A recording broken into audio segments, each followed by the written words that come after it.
Good morning everyone. আজিৰ এইটো ভিডিঅ'ত এটা ভাল টপিকৰ ওপৰত আলোচনা কৰিম, যিটো টপিক আমাৰ অসমৰ ল'ৰা ছোৱালীৰ বাবে বহুতেই ইম্পৰ্টেণ্ট।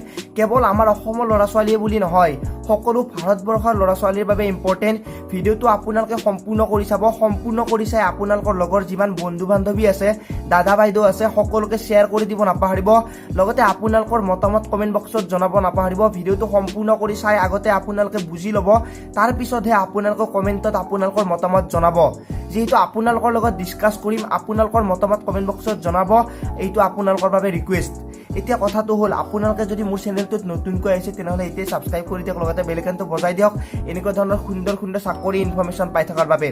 প্ৰথম কথাটো হ'ল, টপিকটো হৈছে এপ্লিকেশ্যন ফিজ। আমাৰ অসমৰ যিমান চাকৰি ওলায় বা ভাৰতবৰ্ষৰ যিমান চাকৰি ওলায়, কিছু নহয় কিছু এপ্লিকেশ্যন ফিজ দিব লাগে।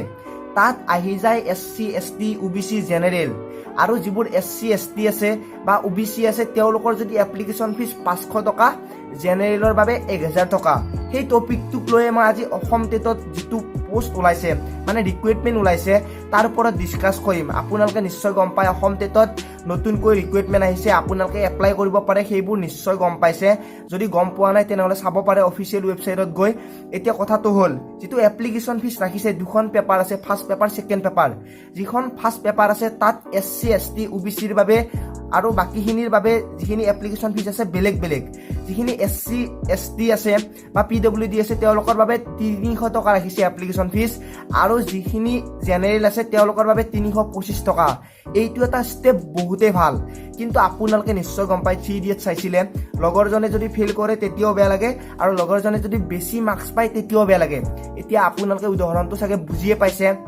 যদি আপুনি এজন মিডিয়াম ক্লাছ ফেমিলিৰ মানুহ, অৰ্থাৎ গমেই পাইছে কি কৈছোঁ, মোৰ দৰে যদি মিডিয়াম ক্লাছ ফেমিলিৰ মানুহ, তেনেহ'লে আপোনালোকৰ বাবে এপ্লিকেশ্যন ফিজটো বহুতেই ইম্পৰ্টেণ্ট। অৰ্থাৎ আপোনালোকে এপ্লিকেশ্যন ফিজৰ বাবে মোৰ দৰে যেনেকৈ বহুতে এপ্লাই কৰিব নোৱাৰে, আপোনালোকৰো বহুতে নোৱাৰে, সেইটো আপোনালোকে বুজি পায়।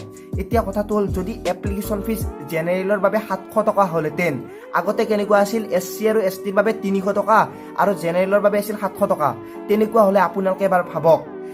এইটো নহয় যে SCত কেৱল দুখীয়া মানুহ আছে, STত দুখীয়া মানুহ আছে, জেনেৰেলত দুখীয়া মানুহ নাই, এনেকুৱা নহয়।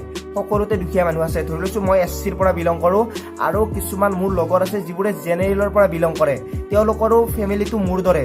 যেনেকৈ মই 300 টকা দিওঁতে প্ৰব্লেম হয় SCৰ পৰা, আৰু তেওঁলোকৰ জেনেৰেলৰ পৰা 700 টকা কেনেকৈ দিব? যিহেতু দিন হাজিৰা কৰি খায়, তেওঁলোকে কেনেকৈ সেই এপ্লিকেশ্যন ফিজটো দিব পাৰিব আপোনালোকে এবাৰ ভাবক। সেইবাবে অসম টেটৰ যিটো ৰিক্ৰুইটমেণ্ট ওলাইছে, এপ্লিকেশ্যন ফিজটো অলপ বেছি হৈছে, কিন্তু তথাপিও এটা ভাল কাম কৰিছে, এপ্লিকেশ্যন ফিজটো ইকুৱেলি ৰাখিছে। 25 এটা বেছি, কিন্তু আপোনালোকৰ বাবে বা আমাৰ বাবে এটা বহুতেই ভাল খবৰ। SC STৰ বাবে 300 টকা, জেনেৰেলৰ বাবে 325 টকা।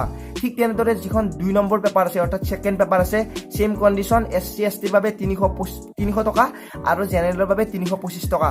সেইবাবে মই বহুত বহুত ধন্যবাদ দিছোঁ। আপোনালোকৰ মতামত কমেণ্ট বক্সত জনাব। আৰু মই ভাবোঁ যে SC ST OBC general application fees important, কিন্তু এইটো নহয় যে SCৰ বাবে 25 আৰু OBC জেনেৰেলৰ বাবে 500 টকা। এইটো ডিষ্টেঞ্চ একেবাৰে ৰাখিব নালাগে।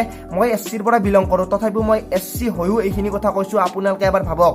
কাৰণ মই এনেকুৱা কণ্ডিশ্যনত বহুতেই ভুগি পাইছোঁ, যেতিয়া 500 টকা এপ্লিকেশ্যন ফিজ দিব লগা হৈছিল ৰেলৱেত, মই এপ্লাই কৰিব নোৱাৰিলোঁ, বিকজ আই এম বুজি পাইছে। আৰু বাকীখিনি নকওঁ, আপোনালোকে যি পাইছে কমেণ্ট বক্সত জনাব আপোনালোকৰ মতামত। ময়ো এটা মিডিয়াম ক্লাছ ফেমিলিৰ মানুহ, পইচা ক'ৰ পৰা আহে, কেনেকৈ আহে, ক'ৰ পৰা আনে, কেনেকৈ আনে, কিমান কষ্ট, সকলো জানো, আপোনালোকেও বুজি পায়। সেইবাবে ভিডিঅ'টো বনাইছোঁ। আপোনালোকৰ মতামত কমেণ্ট বক্সত জনাব। ভিডিঅ'টো শ্বেয়াৰ কৰিব নাপাহৰিব। মোৰ মতামত আপোনালোকৰ লগত মিলিছে নে নাই সেইটো কমেণ্ট বক্সত জনাব। আৰু যদি আপোনালোকৰ কিবা জানিব লগা আছে তেনেহ'লে, বা আপোনালোকৰ কিবা সুধিব লগা আছে, ইনষ্টাগ্ৰামৰ ID দিয়া আছে ডেছক্ৰিপশ্যনত, তাত গৈ আপোনালোকে ফ'ল' কৰি ল'ব পাৰে বা আপোনালোকে মেছেজ কৰিব পাৰে। আৰু যদি আপোনালোকে চেনেলটো ছাবস্ক্ৰাইব এতিয়াও কৰা নাই, কৰি দিয়ক এনেকুৱা ধৰণৰ সুন্দৰ সুন্দৰ চাকৰি ইনফৰমেশ্যন পাই থকাৰ বাবে। ভিডিঅ'টো শ্বেয়াৰ কৰিব একেবাৰে নাপাহৰিব। আপোনালোকৰ হোৱাটছআপৰ ষ্টেটাছত দি দিলে হৈ যাব, জানো অসমৰ সকলোৱে পায়, সকলোৰে বাবে ইম্পৰ্টেণ্ট। আজিলৈ ইমানে, পুনৰ লগ পোৱাৰ আশাৰে মই জিতুমণি। জয় আই অসম।